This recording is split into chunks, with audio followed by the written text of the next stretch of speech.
So we out here, got my boy Dawes. What you're gonna want to do is, there's this plastic cover here that I could have showed, but it's just a few pop things that come off. There's like one here, there's one here, there's two that are here, and there's one over here. You just pull that out, and then you have a bolt here, a bolt here, a bolt right down here, and then a bolt here. So five total. And there'll be three bolts, one here, and then one right there that you want to take out. You gotta take off all those guys, and then it should practically pop right off. So one of the harder parts is you might come down to this point where you're like, what the heck, why isn't this part coming up? And it's kind of scary. What you gotta do is, you gotta push down, and you gotta pull out. And don't worry, you're not gonna break anything. It might seem like it, but, and then yeah, it should pop right out. And then afterwards, you just clip it back in, because it's being held in by these clips right here, here, and right there.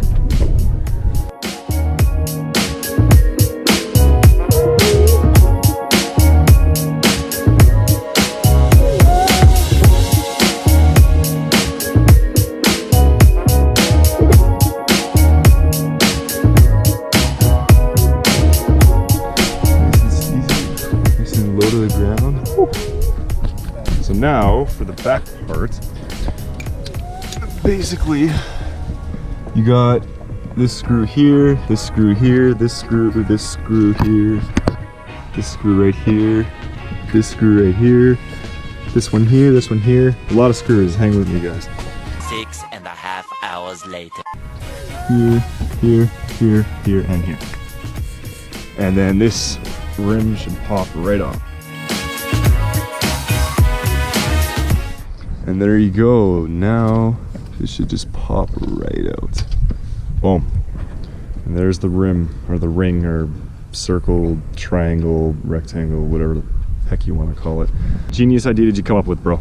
Well, here at Tarmac Black, we run on natural energy only, so I'm just gonna thank Mother Nature for all her gifts and start heating away all of the excess BS. It's a damn shame that Mr. Dawes' idea here wouldn't actually work. I mean, Mother Nature don't like it.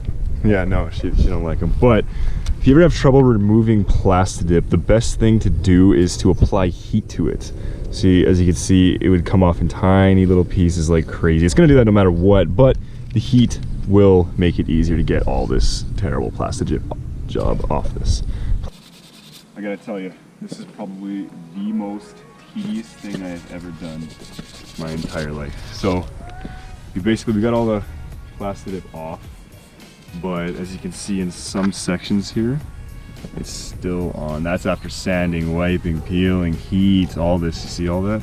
It's still there. But I mean, for the most part, it's gonna look better than whatever the last guy did. It's gonna look 10 times better. And we don't care about the chrome too much, huh? No, chrome, chrome is a big no-no. If you're a diehard JDM fan, you should not like chrome. It's a biased opinion, but I'm sorry if you don't agree. But I don't like chrome. Goodbye, chrome. Thrasher gang. So with Plasti-Dip, the best thing to do is always never ever go deep. It's like your first layer should just be literally just almost nothing. You almost don't even see your first layer, and I'll show you what I mean by that right now. So you want to just go lightly all the way around, just like that. You don't want it to go black. You don't want it to barely change color on the first layer. As you can see, it's barely on there, just nice and like a spatter like, and that's how you always do your first. And like as you go on from there, your second coat, third coat, you barely add more each time. So in the meantime, what you got going on here, bro? Explain your story on this guy. I have a lot. So this is a 99 DC8 RS, the 2-door. Yeah. Always the 2-door. Always. 2-door only. Hey, not me, man.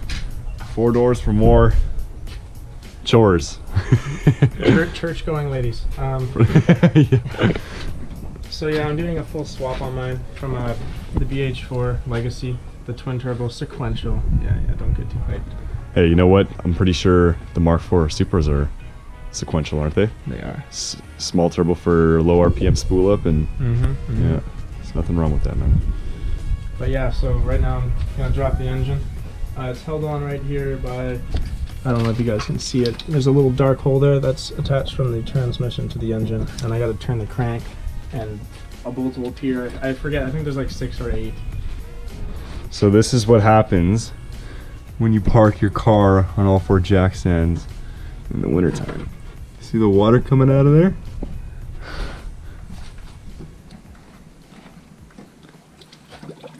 Look at that.